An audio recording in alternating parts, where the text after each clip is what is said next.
Huddersfield Town. The most famous goal of Chris Billy's life.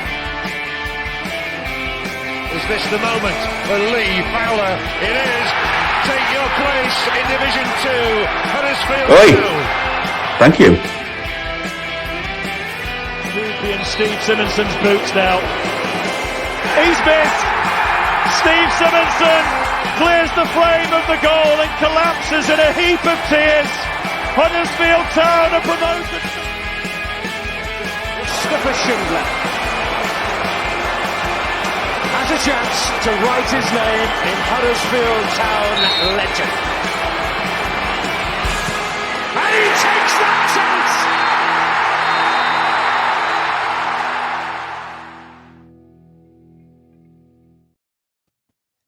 Hello and welcome to episode 192 of the Andy Takes That Chance podcast.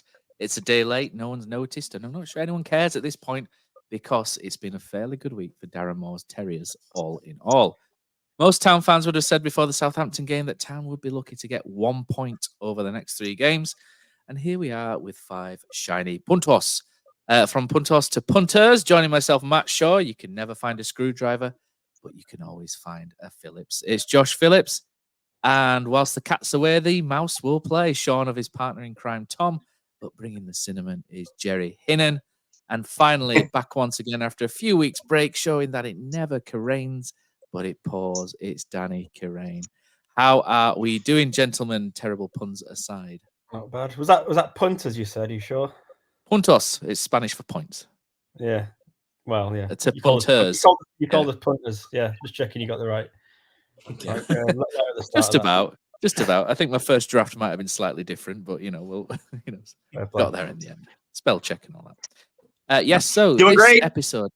Oh, there we go. Jerry's in. Hopefully we've not got the Mick McCarthy 2002 Japan World Cup syndrome kicking in there, but there we go. This episode is sponsored by Magic Rock Brewing, as always. Coming up to Christmas, have a look at www.magicrockbrewing.com and use our code of AHTTC10 to get 10% off all of your online orders if you wish to make a purchase. And the Dairy Freak's back as well. That's always a particular favourite of mine. Right, let's fire into it. Swansea City 1, Huddersfield Town 1. Town made a very encouraging start. It was lined up in the 5-4-1 system as we expected. Jaheim Headley down the left and very early balling causes mayhem at the back, and Ben Cabango sticks it in the net. What a start, Danny, eh?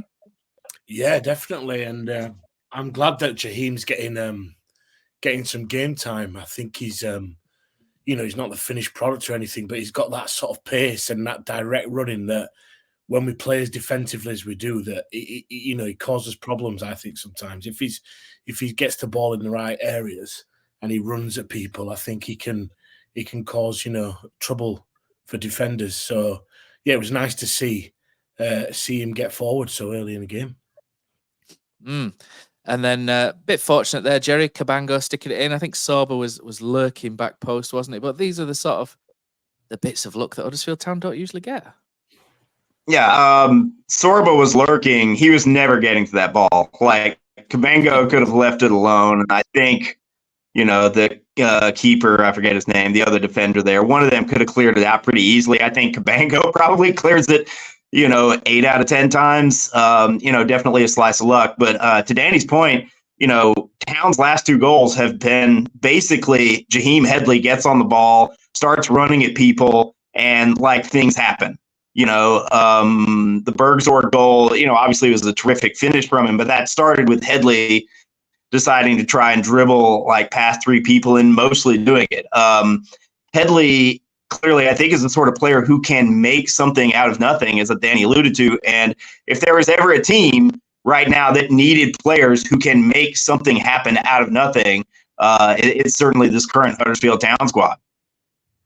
Jaheim Headley's he's very up and down at the moment, isn't he? Sometimes he's very good, and then he sort of drifts out, and that's mostly in the same game as well. I think we did a player ratings, and I gave him probably quite a harsh 5.5 for his performance. And I think that was mainly because he made that great start, and then at times during the game he didn't really support the front 3 like I wanted him to. He didn't really push up and support man in possession, but rather kept a defensive shape. But that could have been instruction, so maybe I've been harsh on Jaheim there, maybe.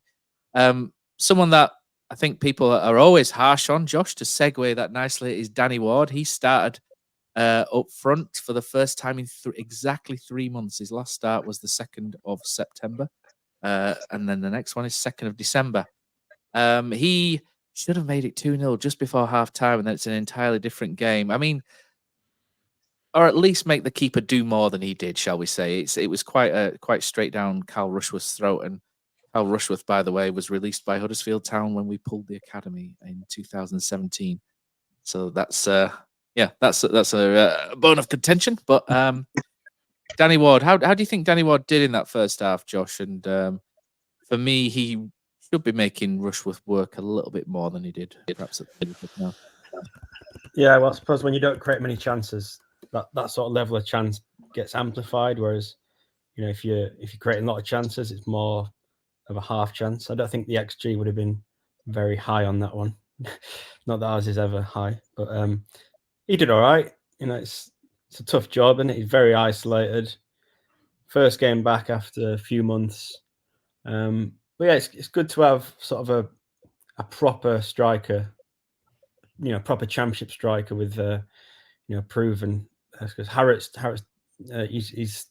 should he really be maybe on loan or something this season instead of being like a first choice striker for us?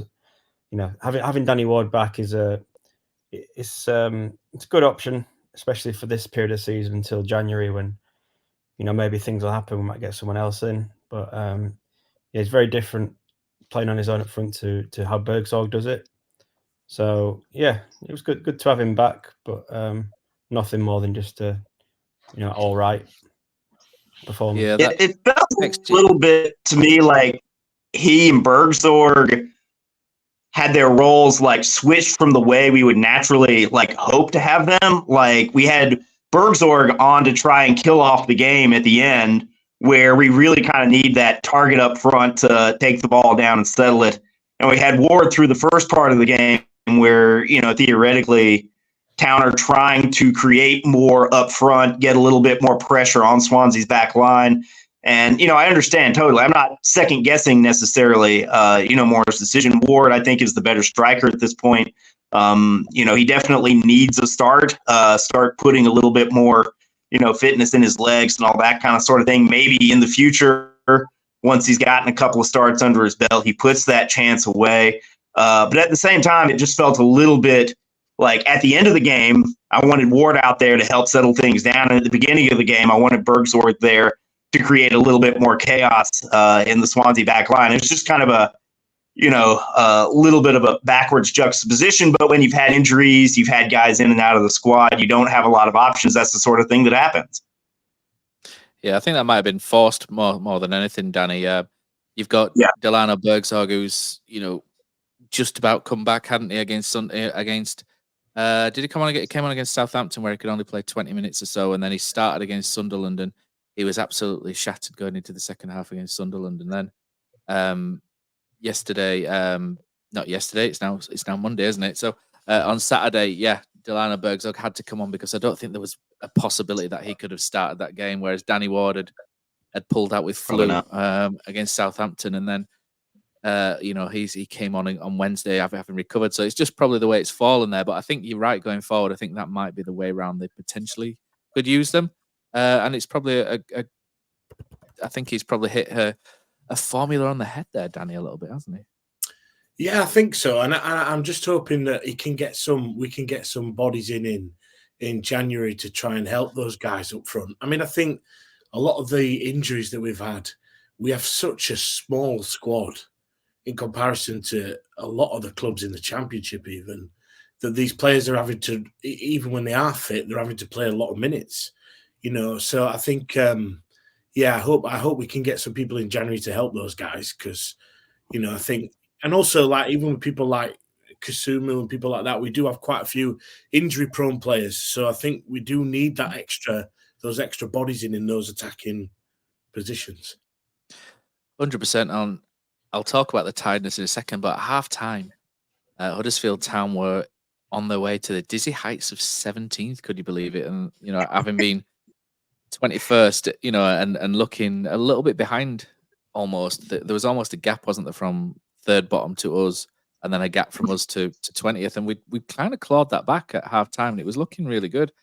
Not that you should ever look at the table at half time, because you'll get you're setting yourself up for disappointment, aren't you?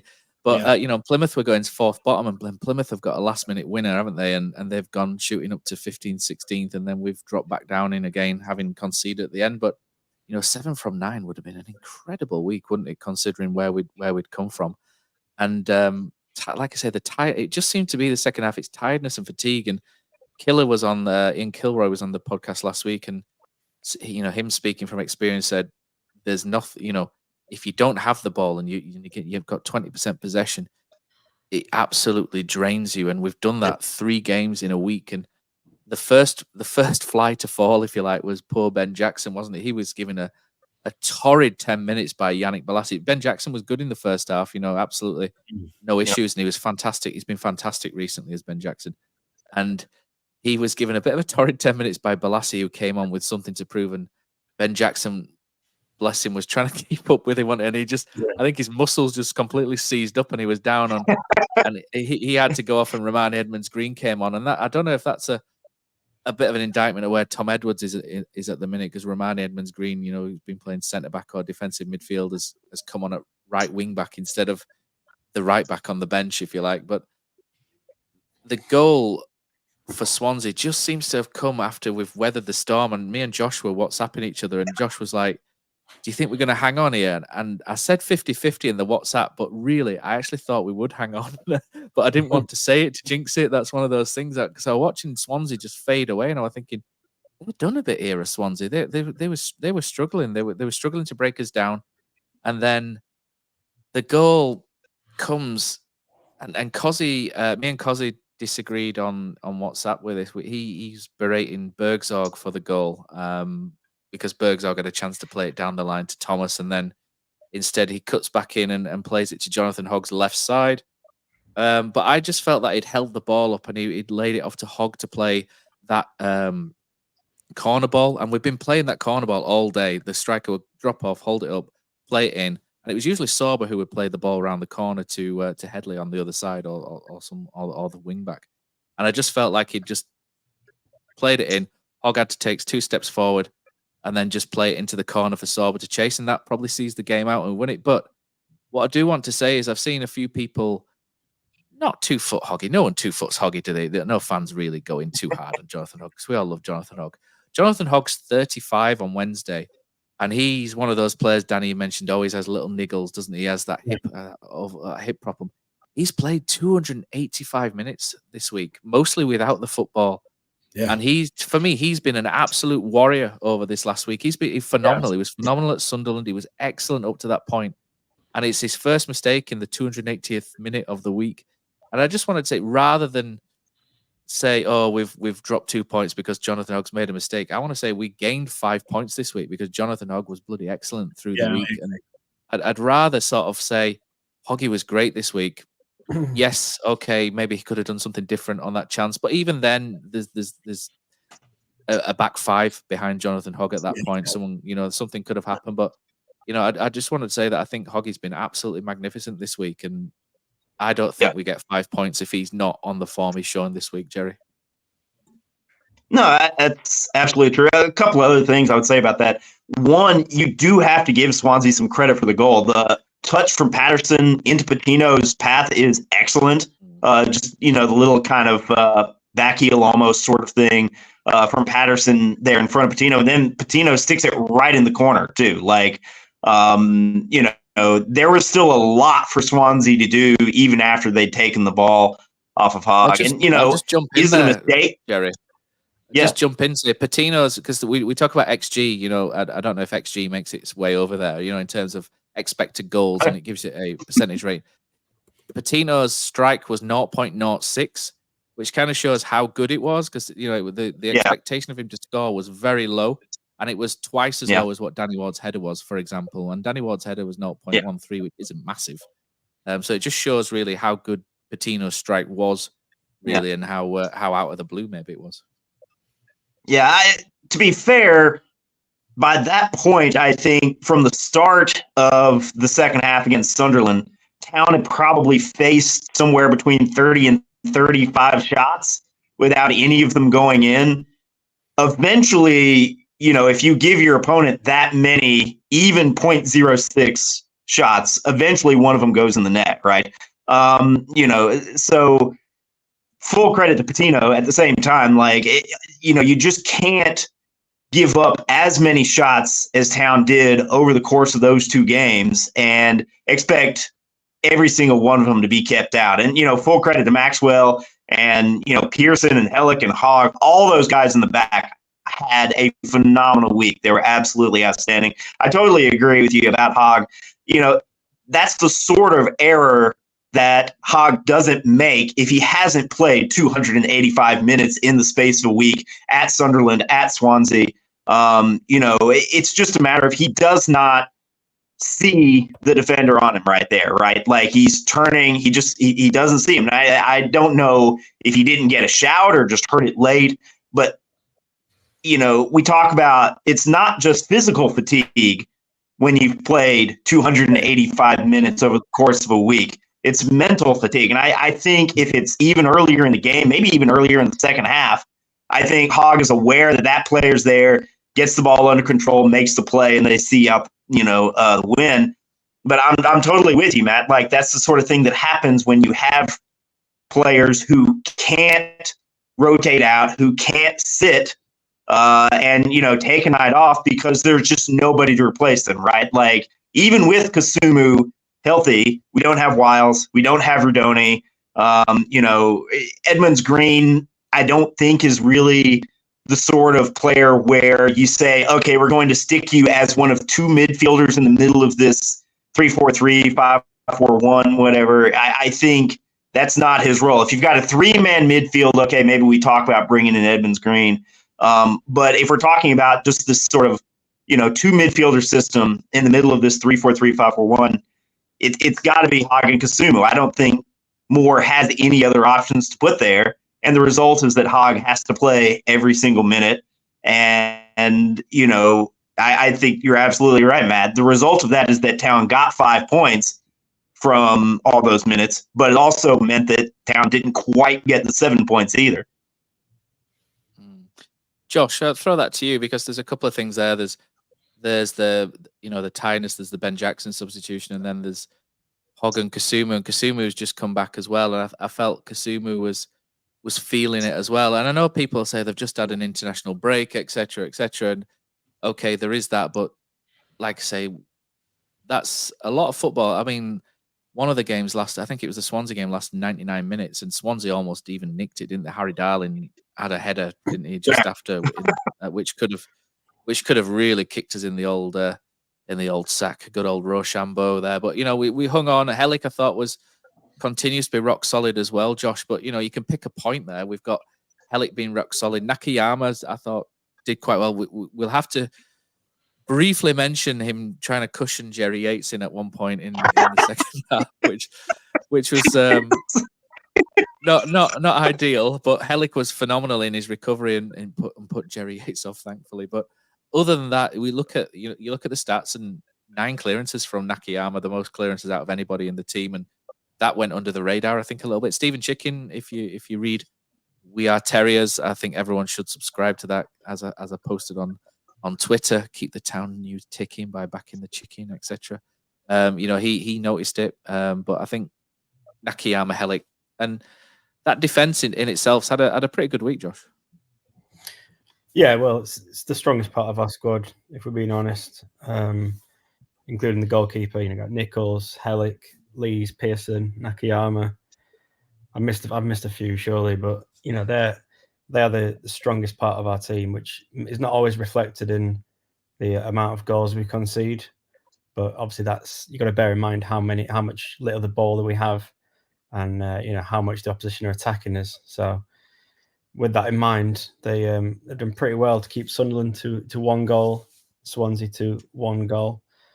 Obviously, there's been a couple of games this season where we've shipped 4 a couple of times, but hopefully we're beyond that now. But yeah, if we want to keep picking up points, I think it's crucial that Helic stays fit primarily. I think we'd be lost without him.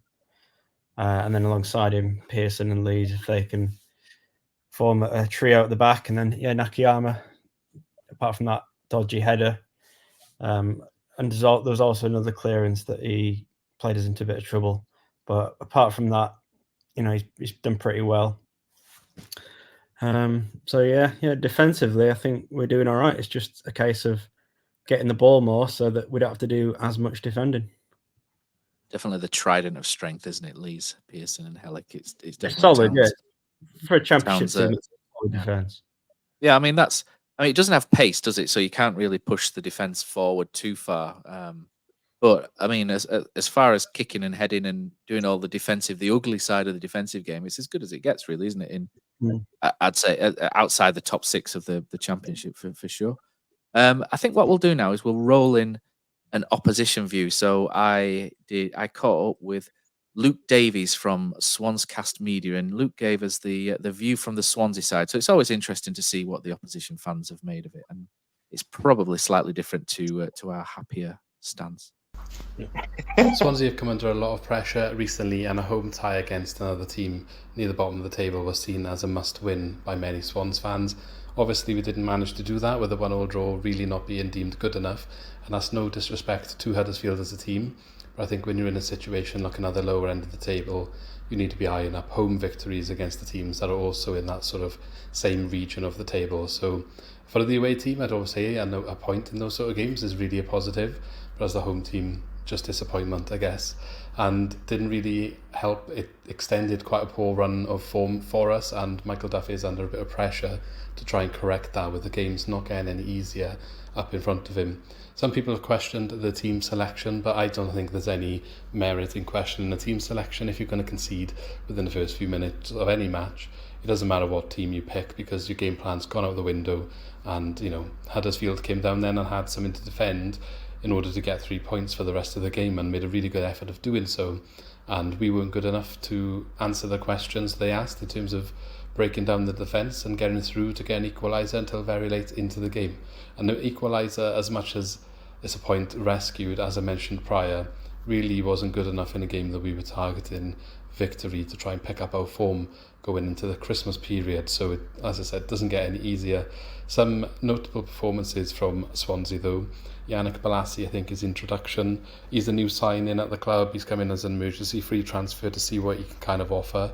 34 years old, so he's not necessarily as fit or hasn't got the pace as what he used to offer, but I think when he did come on at the first half of the second half, definitely offered some excitement, what he could show going into the rest of the season or the rest of the time he is at the club. Really needs to get his fitness up probably though if he's going to make a big impact. Charlie Patino hasn't been in the team for a couple of games, and he came on, I guess, and made a statement, making that equalising goal. Very good finish from him, and I think reminding us of why he should be included in the starting lineup. But Swansea really are lacking in the forward options, and especially with pace. So as I said, Yannick Bolasie offered what we potentially are looking for, but I think we need more than just him to really fix the issues that we do have. So when a team comes and defends deep, we can't break it down. We've got no one that can really run in behind. We don't have anyone that runs at players with confidence. And that's why when Bolasie came on, it was so exciting, because he kind of did those things for a brief period. But I think Jamal Lowe, Patterson, they offer what they offer, and they've been good for us this season, but there is limitations there, and we can't get, for example, Jerry Yates up top, or Liam Cullen in this instance, into the game, and our forwards, whoever plays in that striker position, really isn't offering much, and it's a bit of a predicament for Swansea, but we'll see if Michael Duff can turn it round. A lot of fans, I think they've had enough, and they're kind of ready to move on. I do think sometimes, better the devil you know, it is early days still in his tenure. Can he turn it around? Sometimes you benefit from giving the manager time. If we do move on from him now, like, who will we get in? How is it going to improve the situation? And are we just going to be like recycling managers then to beat the drop? And for me, that always ends in a bad way. So sometimes patience pays off for those who can wait. But do we have the time? That's the question. And Yeah, not the best outlook down here at the moment in South Wales, but good luck for the rest of your season, and thanks for catching up before the game and having me on now. I really like the South Wales accent because even when they're sort of sad, they sound happy, if you know what I mean. It's always a nice, happy, skippy accent, isn't it? It's one of my favourites, absolute favourites, is the South Wales one. Right, quick question for you guys. Huddersfield Town, 5 points from 9, decent. Are you a little bit concerned though that QPR and Sheffield Wednesday seem to have picked up, because we had that buffer, if you like, of teams being worse than us. So it didn't really matter if we lost, because we were quite lucky that Sheff Wednesday, Rotherham, and QPR were doing the best to be, much worse than us. But QPR have 2 wins in a week, and they've got good players. QPR, Willock and Chair and Dykes, and you think, oh, okay, they're starting to find a bit of form there. It's so you kind of left worrying a bit. And if we'd have got what we expected, I think most Town fans expected no points from these 3 games. To be fair, if we'd have had no points, we'd have been in the bottom 3, which would have been mentally would have put us in a completely different headspace, and I think the players in a completely different headspace. So it's good that we picked up this week with 2 home games to come. I should add, where we've got an even bigger chance of picking up something. But do you find it a little disconcerting, or am I just a worrier, Danny? Do I just worry over no reason, or do I look at QPR and are you thinking, oh shit, they're starting to do all right? I can understand why you'd think that. I think Chair, who plays for QPR, is a really good player, and if they've got that new coach can get him playing, then I think they'll probably rise up the league. But I think you can only really concentrate on yourselves, and at this point in the season, I think we just have to do as much as get as many points on the board before we get to January, and then hopefully we have a successful January and we can start putting a few runs together. But it was good to see. It was good to see the players this week. I feel more. Last time I was on, I think it was after the Leeds game, so it's a different feeling from. What a time to come on, eh? It's a different feeling after those 3 games that we've had this week, and you can tell that the players are really working hard and working for him. And I think that there's a good spirit. I think you've got good professionals, like you said, those defenders that we've got, like Hellick and Pearson, Lees. Then you've got Hogg and Kusumu coming back. I mean, I just pray to God that he stays fit, because he seems to get an injury all the time. So they need to wrap him up in cotton wool. But I think there's the makings of a decent little Championship outfit if we can get some attacking players in. But we really do, in January, need to be backed properly. But I know what you mean. I feel like QPR, they've got those players that they could go on and run. So, but what can you do? We can't affect any of it, to be fair. So there's no point worrying about it. Yeah. Josh, you were kind of fidgeting during that. Like you had something to say during that. I'm always fidgeting, mate. But yeah, I don't see QPR going down, to be honest. No. No, I don't. I'm looking at Plymouth. They had a good start, so they're maybe a little bit ahead of where they might end up. Millwall, Stoke are bad. Birmingham, Rooney, they'll probably get rid of him soon if he carries on like this. So on the other hand, the teams above us seem a lot closer now, and if we can win on Saturday, things will be looking pretty different on the table. But I think Rotherham and Sheffield Wednesday, I can't see either of them getting out of it. But yeah, I think Plymouth would be my pick for the 3rd spot. I was quite happy in a low key kind of way, because I know Danny Cadamartri a little bit, and I've coached his son Bailey just a little bit as well. So it was nice to see his lad score for Sheffield Wednesday. So that was quite a nice moment as well for Sheffield Wednesday. But hopefully there's not many more. Hopefully he has lots of nice moments, but not so many for Sheffield Wednesday, because I don't want to land us into trouble. But go on, Jerry. Yeah, I was going to say, I would be more worried about QPR specifically, and to a lesser extent Rotherham and Wednesday, a few weeks ago, when it felt like the rest of the division had left. You mentioned that gap between Town and 20th. It felt like the rest of the pack had moved off, and it was kind of 4 teams battling to see which one of the 4 would stay up. And the rest of the pack has come back. And in fact, like Town there are fewer points between Town and Birmingham in 15th. There's 3 points behind Town there, and between Town and the drop zone right now, which is 4. Right, we're 4 ahead of QPR in 22nd, but we're only 3 behind Birmingham in 15th. So just the fact that there's now so many teams in this mix where we only have to have 1 or 2 of them really drop off here, over the latter part of the season after the January window. There's so many more candidates, right? Like, it's not 4 teams and only one of them is going to get out anymore. Like, now it's this big bushel of teams. And the other thing is just Town, to me, this past week, for the first time under Moore since maybe the Ipswich draw very early on, look like a team that shouldn't have to worry week in and week out about relegation. Like, this looks like a team that should be able to grind out results. They're not going to go out there and win games 3-0. Like, they're not going to be able to do that. But despite the shot disparities, despite the XG, they had that one really good half against Southampton. That still, to me, was the best we've seen them under Moore, and they took that forward. Like, they got the win against Sunderland, and it wasn't just, admittedly, it took a little bit of good fortune. Sunderland didn't finish real well in that game, but, they got the goals, they held out, they got the win, and then they got, from my view, a little bit more fortunate point there against Swansea. The 2 headers off of corner kicks that they both flubbed, like one in the first half and then the one late on, which I still, watching the highlights back later, I was like, I cannot believe he missed that header, which is literally like completely unmarked from 6 yards. It's just, it really absolutely should have been the winner, but it didn't go in. Town got the point. They defended for the most part well enough to say, okay, like, that's a point that they can get again later in the season. They look to me like a team that should be able to get results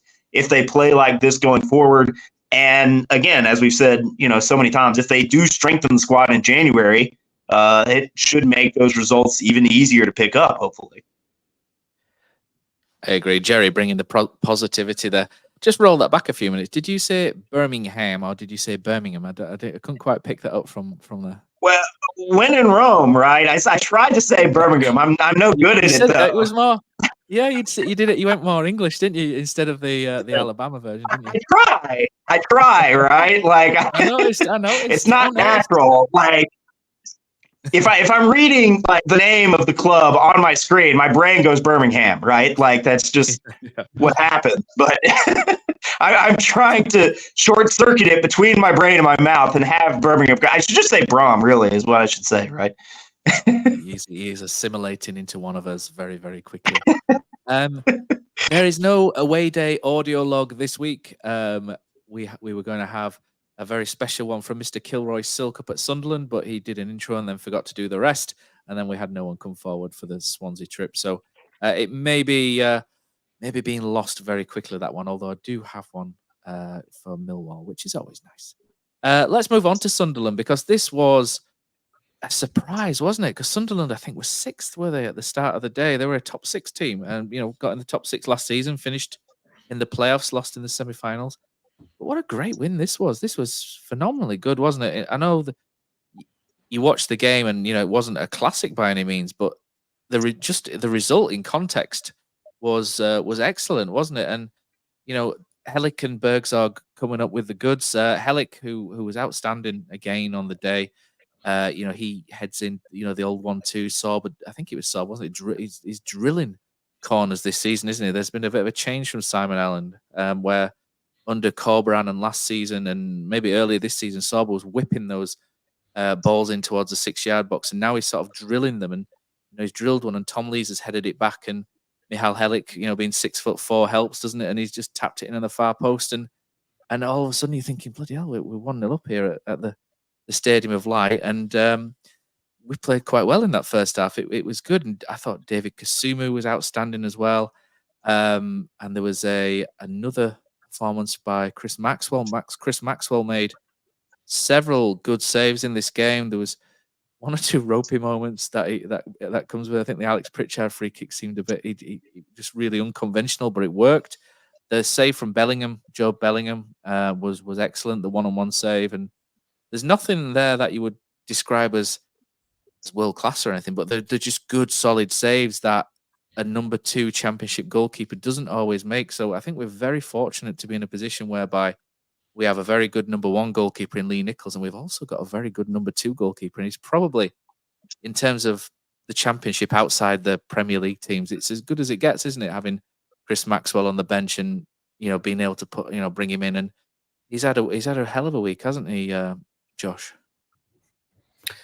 Yeah, I echo what you just said there. He's pretty much as good as you're going to get. For lower half championship team, second choice. Yeah, I'm a bit surprised really that he's happy to do that at this stage of his career. He's not that old, I don't think. He's not here for the money, is he? Either that's probably going to be one thing at Huddersfield. So. Yeah. So we've done pretty well to get him. He's 33, so that's a good age. It's a good age for a keeper. Yeah. Good age. Yeah, but you've been really impressed with him. To be fair, I don't think he could have done any better than he's done in these games where he's come in. Oh. I think Nichols will come back in once he's fit. But yeah, absolutely, and he seems like a good pro as well. Everyone, people say that he's a good trainer, and I watched his interview. He spoke well. He was all about the team and all that kind of stuff. So yeah, fair play to him, and he's really good to have as our number 2. And the good thing is, Danny, as well, it's last season Lee Nichols was brought back quite quickly. I think he played at Neil Warnock, brought him back against Cardiff. And I think the point to do that against Cardiff was just to give the team a bit of a boost going into a decent game, just to see the main man back. But he was probably brought back a little bit ahead of schedule, and there's no need to do it at the minute, is there? Because you've got Chris Maxwell doing fine in goal. And this is what, the reason why so many players are tired is because of the squad, which you alluded to earlier. The squad is too small, and there's not enough quality to fill in the gaps when people get injured. Goalkeeper is one position where there is no such issue. And, this allows Lee Nichols to get back to 100%. And there's no need to rush him back because Chris Maxwell's doing a good job. Yeah, and you make a good point there. And I think going back to what you said about Kasumu, I just think his energy is it's infectious whenever he plays. And I think him and Hogg really do have a good understanding of each other. I think he improves Hogg and Hogg improves him. And I don't think you always get that. Sometimes you get because I don't think Wiles has found that with anybody yet in the team. So it's really nice I think that's a solid sort of back 3 with those 2. If we could keep all those 5 plus either Nichols or Maxwell in goal, I think we'll have a good chance of not conceding loads. And I think after the Leeds game, it's interesting what Moore's done. He has made us like a better defensive unit. I think they've done a lot of work on that. And obviously, it's not as great to watch as you might want it to be at times. But I think the situation we're in with the squad is we just have to grind out what we can, really. And so it's just, and I like all those players. I think they're all, decent professionals. So, and Kasumu, we just really just have to, because he gets injured so often. It is the way he plays, partly, but we just need to look after it. He's a man on the edge, isn't he, David Kasumu? Yeah, yeah. Another man who came back, and I thought it was good to see him back, is the doctor himself, Mr. Bergzorg. He it's one of those where he's you don't realize how much you miss him until he's not there. One of those, the Matty Pearson thing. I don't think we realized how much we missed Matty Pearson last season until he wasn't there, and it's like, Christ, we miss Matty Pearson so much. And now Matty Pearson's just throwing in 7 out of 10s every week, isn't he? And no one's really talking about him. But I tell you, if you take him out of that team, it looks a lot different, doesn't it? And I get that people will be frustrated sometimes because Matty Pearson's, tends to just clear the stand, if you like, when he gets the ball at his feet. And, he's not the most cultured, shall we say, but he can defend. He can defend. He might not be rapid, but he's just a great defender, isn't he? And again, like I say, it's the ugly side of the game, which some of our defenders are really good at. But to go back to the point, which was Delano Bergzorg, he was probably, before his injury, starting to go on his whole peaks and troughs, isn't it, with flair players and Mavericks like him. And he was probably troughing a little bit, like we're all probably going to do at Christmas, but he was starting to hit that trough. And I think people were starting to think maybe he needs dipping out. But he's come back in, and okay, Swansea, there's that moment at the end, isn't there? But you can see with the quality, he does bring a certain quality, even if he's not, going back to Cozzy's favourite, where he talks about Darren Moore shouting goals and assists to him all the time. Goals and assists, Del, goals and assists. And he has that ability just to open, just to push the ball past someone into space, and it just takes you 10, 15 yards higher up the pitch. So whereas Danny Ward would have been really ideal, like you said, Jerry, at the end of that Swansea game, just for, a little bit of nous and a little bit, and the talking. Bergsog, what he can do is when you're defending in that 5-4-1 shape, he can just go ghost past two players and he can just take you 20 yards further up the pitch. Very similar to what Rajiv Van La Parra used to do for us a few years ago, whereby the end product wasn't there with Van La Parra. Delano Bergsog scored more goals already, I think, than what Van La Parra did in that 16-17 season where we got promoted. But he's frustrating, but it brings a certain quality that we've lacked, hasn't he, in the couple of games when he's out, Jerry? Yeah, absolutely. Again, we talked a little bit earlier about needing a player like Headley. Would maybe like to see a little bit more of Brahima Diarra, these guys who can get on the ball and just kind of make things happen, right? Because Town are not the sort of team where we say, okay, we're going to get on the ball and we've got these creative midfielders who are going to keep possession, pass the ball, neat moves forward, put a lot of pressure on the opposing goal. And eventually, we're going to get a poacher finisher type who's going to finish one of like the 3 or 4 strong chances we generate. Like, Town don't have the squad for that. And I think, we've talked about it's definitely frustrating to watch, the end of the Sunderland game or the last 90 minutes of the Swansea game where Town just are not on the ball, pretty much at all. And it's just one-way traffic and it's a shooting gallery and we need all the saves to be made and all the blocks and this kind of stuff. That's not, a delight to watch. But that's the way Town are going to have to play. Like, you look at their lineup against Swansea, and again, all credit to Hogg and Kasuma, and I totally agree with Danny that gives us a great, like, the spine of the team, from the midfield back is really strong right now. I think, Hellick is playing in the middle. He's been great. We've got Hogg and Kasumu in front of him. We've got Leeds and Pearson in the back. And then either Maxwell or Nichols. That's a great start. To a championship side, particularly in the bottom half, particularly that's trying to avoid relegation.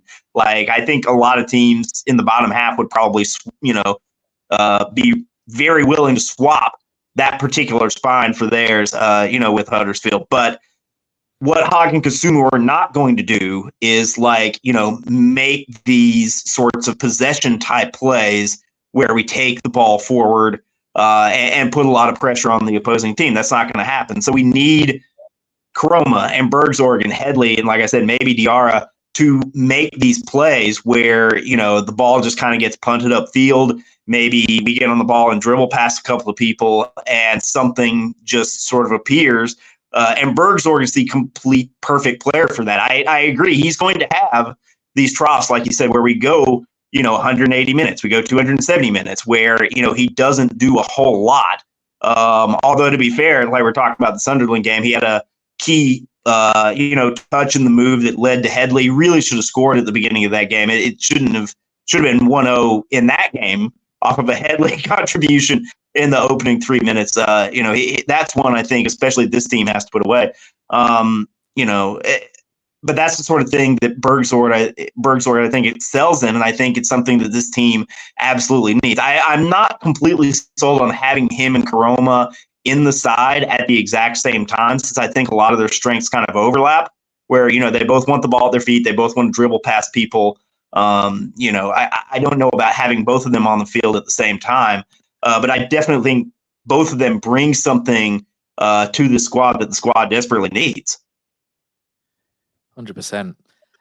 Just going back to something, Danny, we talked about the system quite a lot, the 5-4-1. The fans don't like it. It's boring. It's a tough watch. A necessity, we've said on this podcast the last few weeks. At the moment, there are players starting to come back now, where there's little rumours that Wiles and Radoni might be back sooner rather than later. We've got 2 home games coming up now. Do you think it's maybe time that we can open up slightly? Not massively. You can play the same personnel, but you can have maybe Jackson and Nakayama stood 10 yards higher up, for example, rather than, in a flat back 5. You can maybe maneuver them around a little bit more and have them join in. because there's a chance now, isn't there? I think it's Bristol City and Preston. Preston are a really funny team at the minute. They either absolutely wallop someone and then get walloped for a couple of games. So I'm not sure which one's going to turn up against us. Hopefully it's the one that gets walloped and we can sneak something, but you just can't predict that, unfortunately. But with these two games now, do you think maybe it's time to maybe just tweak it slightly and move a little bit higher? I think we've just had 2 difficult away games, and then we had Southampton. So, like, I think you've always got to have an eye on your opponent. And I think these next 2 home games, I think, we probably do have to go for it a bit more. But like you said, I don't think it needs to be a massive change. I think it's just rather than sitting back and trying to soak it up as much, let's see what we can do to them. It's small percentages. I mean, when people are playing at this level, it's not massive change that he's going to do overnight with the, with the formation. It will be, okay, can we get forward more? Can we get forward more with the ball? Can we get runners from midfield? Could Kusumu get forward a bit quicker? And it's those little things that will change. I think he could, let the leash off slightly at home. Definitely. Maybe it's that leash where you can just like press the button and give it a few extra feet, like the dog. Not let off the leash, but there, just that one. Those ones, the button ones, yeah. I've not got a dog. I've got a cat, and you can't put that guy on a leash. He'll go absolutely mental. But Josh, what about you then? Would you make any changes moving forward, or do you think the personnel wise it's fine? They've got a week, haven't they, now to recover? There's no midweek game. Do you think personnel wise it's fine? Hopefully Ben Jackson, touchwood, is okay because he offers something that we didn't realize we had at right wing back. What would you maybe do then? Would you just think maybe it's time to go back to 3-5-2, for example, and you could throw another striker? You can put Koroma. I know Jerry just said he doesn't like Koroma and Bergzorg up there because they overlap, but they did play quite well together against Ipswich. I think where I'm going with this is it's quite good now that we've actually got 1 or 2 options rather than being forced into a set 11. Yeah, well, this Saturday is the first time since probably QPR game that we are, favourites. We're at home against a team, Bristol City are above us in the league, but it's a game you're looking at and expecting, to have a good chance of winning. That's what I'm trying to say. So, in terms of personnel, I would definitely have Thomas, Koroma, and Bergzorg all starting.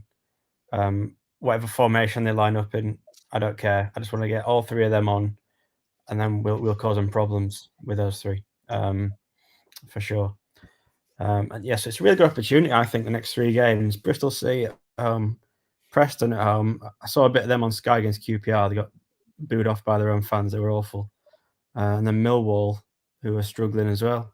So, if we can keep going as we are, stay solid at the back, and then in the next 2 home games, be a bit more on the front foot, I see no reason why we can't get, at least another 4 or 5 points from these next 9 games, and then things will be looking a lot better. So I'm not expecting us to, go all out on Saturday, but I don't see us having as little possession as we have against Swansea and Sunderland. That's just not going to happen because Bristol City aren't going to play like that. So I'm expecting a bit more front foot, not gung ho attacking, but I think we'll cause them problems. And I'm optimistic for next 3 games. It's always good. Being optimistic, being a Town fan. That's Danny. That's unheard of. It's unheard of. Only for next 3 Makes games. me feel pessimistic that we're being optimistic. It's a short-term deal. Yeah, short-term deal. Of 3 Don't go on games. Twitter. That's all I'm going to say. This can be very negative. I know. Someone accused us of sleeping with Darren Moore the other week, I think, and after we'd pretty much pulled the performance to bits, I was like, you can't win either way. There's people saying we're too negative, some people say we're too positive. You can't win. Yeah. Just be yourself, I guess, at the end of the day. Yeah. And if that includes sleeping with Darren Moore, it'll include sleeping with Darren Moore.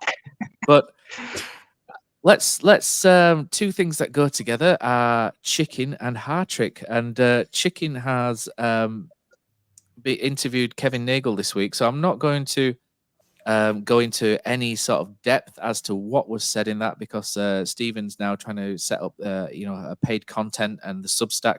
So please try and subscribe if you can to the Chicken's Substack, which I think is weareterriers.substack.com. We are terriers. So yeah, so give Stephen a hand. I think one thing that Kevin Nagel has said, and he's also said it on Radio Leeds, so I'm not going into too much, is that Darren Moore is the man, and he will be back in January. So I think anybody hoping that Darren Moore is going to be kicked out in the next couple of weeks is going to be disappointed. It's not happening for Christmas. The owner himself has backed his man, and I'm quite pleased he has in a lot of ways, because I know it's one of those things, isn't it, where we lose the next 3 games 5-0, and all of a sudden he has to probably reassess a few things. But that tends to happen more often than not in football, doesn't it? But it's quite nice just to say, look, we've got a long-term plan.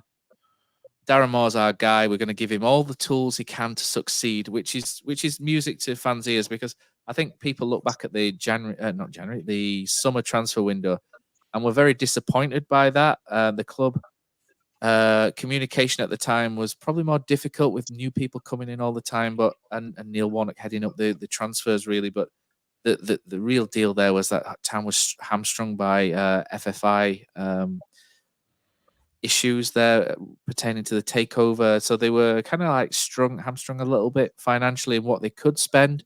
It's not that they didn't want to spend per se, but they couldn't as per the terms of the takeover. So I think people need to cut Mr. Nagel a little bit of slack on that one. But coming up now is the winter window, which is notoriously difficult to get good players in, isn't it? But we did manage this in 2020, or was it 2020 when Danny Kirrane, 2019-20, was it? I can't remember. I'm getting my years mixed up now. Or maybe 2018-19. Yeah, 2020. We brought in Harry Toffolo, didn't we, for $500,000, which was a great signing, or 400 grand or whatever it was. Emil Smith-Rowe came on loan, Premier League player, and did very well in the bursts that he played. And Jonas Lussell joined us as well, didn't he, at the end of that window, to solidify the goalkeeping option. So we have a precedent before where we have done well in January. So we're hoping for something similar, and it is good that the owner is planning on backing Darren Moore, and hopefully the expectation level will be set quite early, because I think different fans have different perceptions of what backing a manager means, don't they? I think some people, have probably, you look at, we'll talk about Man City in a little bit, but Man City, Chelsea, and see the money they're throwing around. And I don't think any Huddersfield fan expects millions upon millions in 8-year contracts to circumvent FFP, allegedly. So I don't think anyone kind of expects Town to be doing anything crazy like that, but a little bit here and there, and some nice loans here and there, I think, is what Town fans expect. And hopefully Town fans will get it, because I think with the squad the way it is, we're still going to have 5 months or so, 5 months, 5 and a bit months left of the season. Come January, there's going to be injuries, there's going to be all sorts of twists and turns, and Town are going to need as good a squad as possible, because especially if QPR are picking up, Rotherham are yet to name their next manager, although apparently Nathan Jones has said no today. So I thought that was relatively good news, to be honest.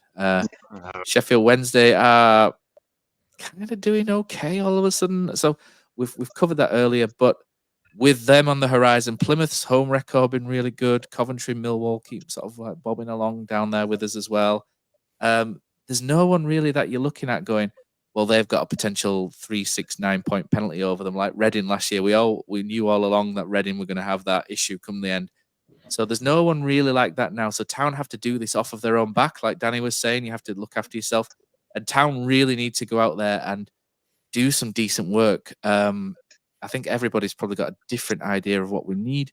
I've been doing an article since August 24th, believe it, and I've still not finished it, about what Town need in terms of the forward line. I'm so pathetic at writing, honestly. But we there's a lot of data out there that shows that Town don't always create the chances for strikers as well. So it might not just simply be a case of buying one striker and thinking everything's fixed. That for me, there's a passing central midfielder that we've lacked for a long time. There's the right back situation. I mean, the centre backs we've said are good, but they lack pace, so they can't push forward.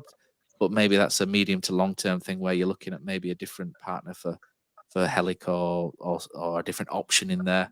Yuta Nakayama's contract is up at the end of the season, as is Brahima Diarra's. Will there be any movement on the contracts for them, or will they be pushed out while we can earn money? There's all sorts of things that could potentially happen. It could potentially be a really busy one as well, and obviously Town are bringing back the academy as well. Will they look to bring in some academy players? And it's quite exciting, really, when there's nothing like the dopamine hit of a transfer window, is there? When your club's signing footballers, and there's a lot that could go on. And I've talked there for a couple of minutes, Jerry, but it's quite exciting for a fan, isn't it, to think that something bigger, better could be over the horizon, and that man in the red cape could come in whisking and save our season and fly away in come May. Particularly if we sign another Emile Smith-Rowe. Chris Willock came in that window as well, if I remember correctly, right? You look back on that, and this is beside the point, but you look back on that squad that the Cowleys had at the end of that year where they had Smith-Rowe and they had Willock and a lot of other very good players, and you kind of wonder why they managed to leave it quite so late to guarantee that they weren't going down. But yeah, there's two things about this particular transfer window, which is, yes, I am hoping that we maybe get that shot of dopamine that you mentioned kind of signing, where it's like, oh, they spent a lot of money on this guy. Like, this is, a statement sort of signing, right? Where Nagel says, yes, we are going to make some serious investment. Wiles was kind of like halfway there, maybe some measure of that. But the fact that everybody knew we needed another central striker. We all knew that Danny Ward was going to miss time. We all knew he and Hildred and Kyle Hudlin were probably not ready to step into that role as the backup striker behind Ward. And Hildred's done okay. Hudlin's kind of done okay. But, we need another guy there. We all knew that. The fact that didn't happen, sort of took some of the edge off of the signings that they did make, which in terms of Maxwell was very good. And, I think Wiles still has a lot of potential at Town.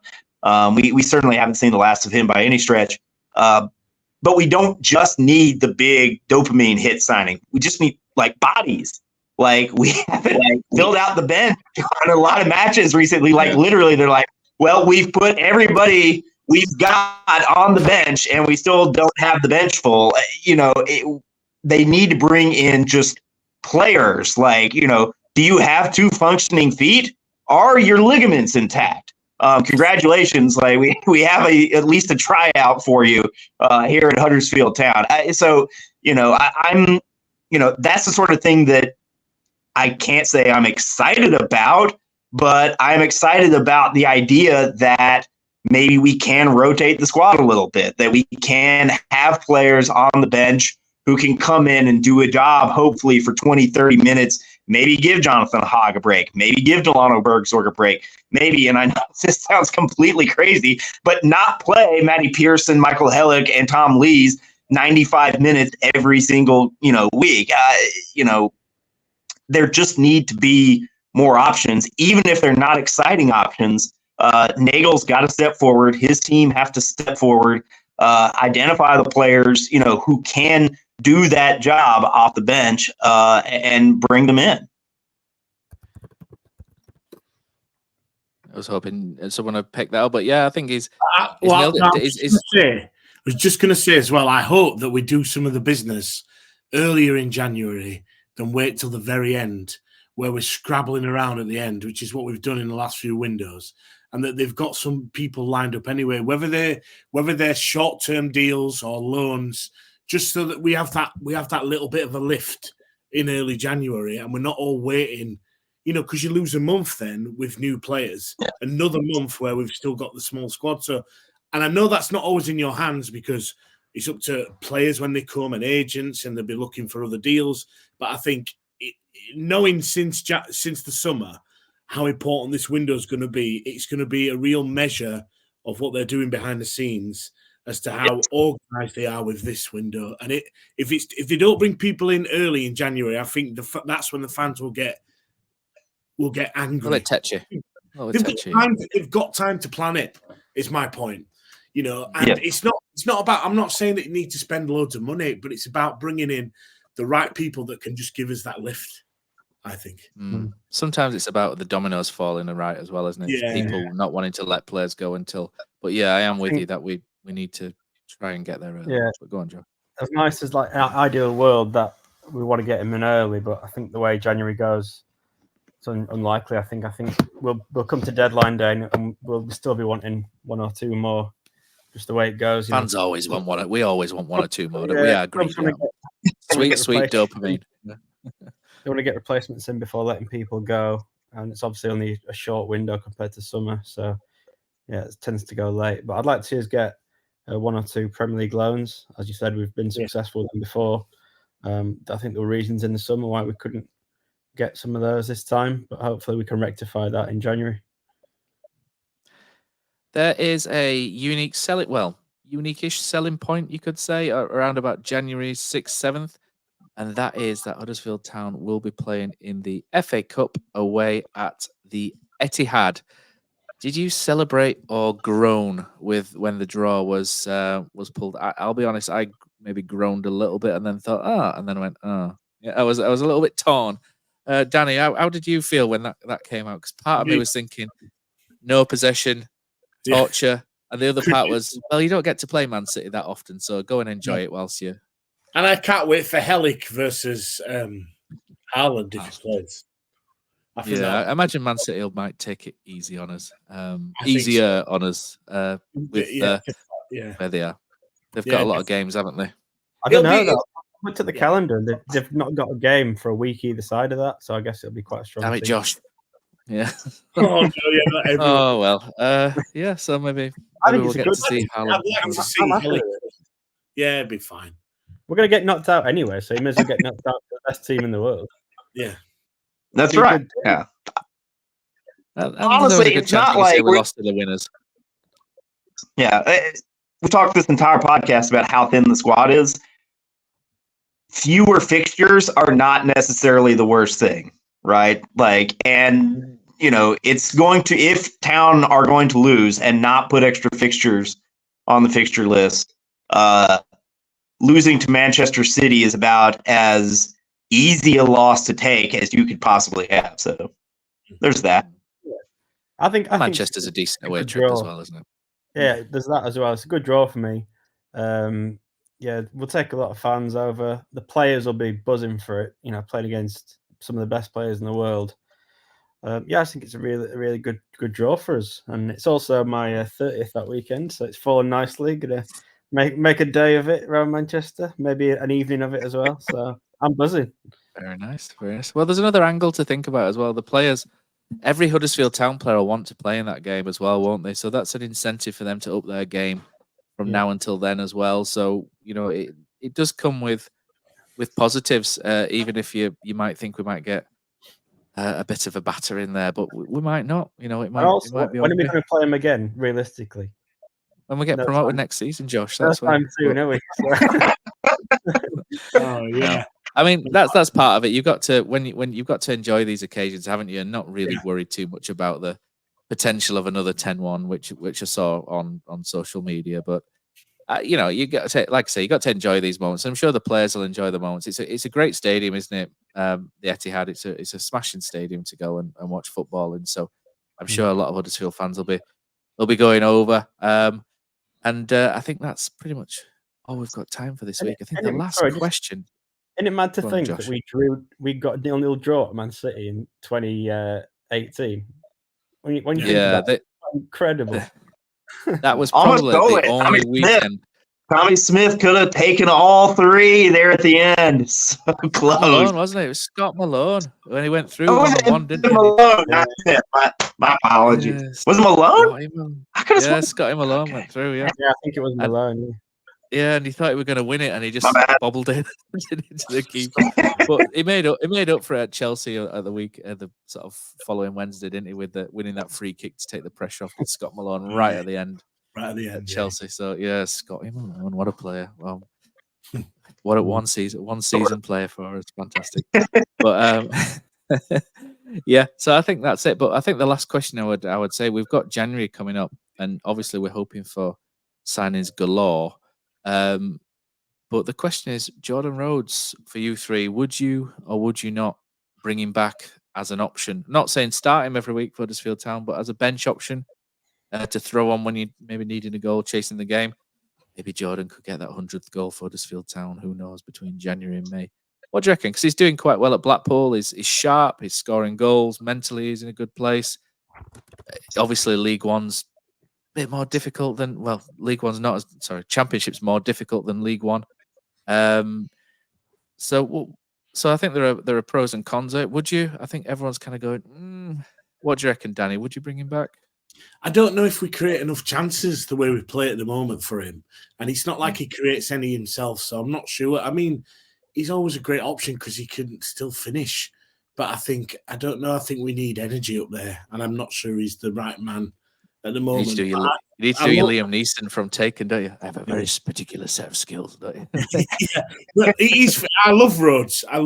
But I just think, and I think he's going to be gone anyway when his contract's up. So maybe it's time for some fresh legs. Personally, Jerry. Sorry, go on, Josh. Jerry. We'll go, Josh. All right. Yeah, go for it, Josh. It's one of them where whatever decision they make, I'm sort of all right with it.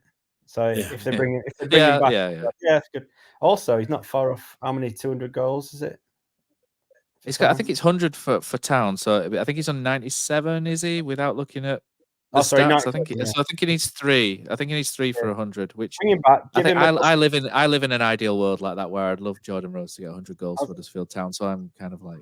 I was going to say give him a couple of sympathy penalties, but we don't get any penalties. So. No, I can't remember the last time we got a penalty. And then I'll leave the last one to. You get 3 penalties. I'll leave the last one for Jerry. Jerry, yay or nay? I would be nay. I would rather, buy the striker that they should have bought over the summer and give the minutes that would go to Rhodes to a player who's going to be under contract, who has some long-term interest. Have that guy, whoever he may be, between that hypothetical striker X, Ward, can spend some time with Bergsorg or Karoma in that spot. I would think Town will be okay there. I totally agree with Danny. I think Rhodes is a finisher. I think he was phenomenal 2 seasons ago, during the, March to 3rd, the playoff season there, where Town were on the front foot a lot more than they are right now. I don't see him as being the sort of player that Town need right this second. But at the same time, if they don't succeed in bringing in that kind of striker, absolutely, like we need somebody. If that somebody happens to be Rhodes, that's definitely better than no one. And then B, if they make the decision that he can help, considering, that he is on the books at Town, it makes sense to maybe try and get some use out of him. I mean, I'm kind of with Josh too. If that's the decision that they make, okay, that makes sense. Sure. I wouldn't complain about it. But if I was in charge, I would say, let's sign a different striker and give the minutes to that guy. Get big Tyrese back. Tyrese, he's not scored yet, has he, for Northampton in the league? I should say. I think he's scored in the Paint Trophy, whatever it's called these days, which I hope we never go back to playing in ever again. Papa John's trophy, that. Papa John's, Papa John doesn't paint, does he? Was it changed again? Is it Checker Trade? Is it Checker Trade? It might be Checker. I don't know. Who cares? It's still the auto windscreen as far as I'm concerned. Is that one the auto windscreen trophy? That's what it'll always be known as in. Bristol Street Motors Trophy now. Bristol Street Motors. Oh, it's getting worse, isn't it? That. Yeah. It'll be Bachelor's Mushy Peas next season, won't it? The rugby league. As long as we're not in it, chicken. That's the worst thing about going down. Playing like Fulham under 21s at home or something like that. Obviously not Fulham. Anyone that's watching this on YouTube, Josh, why are balloons appearing on your screen at the moment? What have you pressed? There's balloons going up, Josh. It's what's going on here? Well, he said he had a birthday coming up. Maybe the AI has picked up on the birthday thing. And it's like, oh, okay, here you go, Josh. Have some balloons. Happy birthday, pal. Yeah, just in case no one heard me, it's my 30th in the first week of January. Hint, hint, hint. Anyway, I think that's all we've got time for today. Jerry, what outro would you prefer? Would you prefer the American version or the standard smile a while? I'll let you make your choice.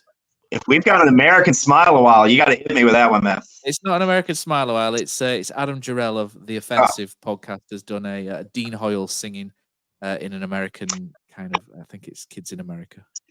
We'll go with that. Yeah, the Kids listening. in America. Yeah, I would love to hear that, Matt. Let's do it. Okay, that's great. Thanks for listening this week. Sorry it was a day late, but I'm sure you've coped fine.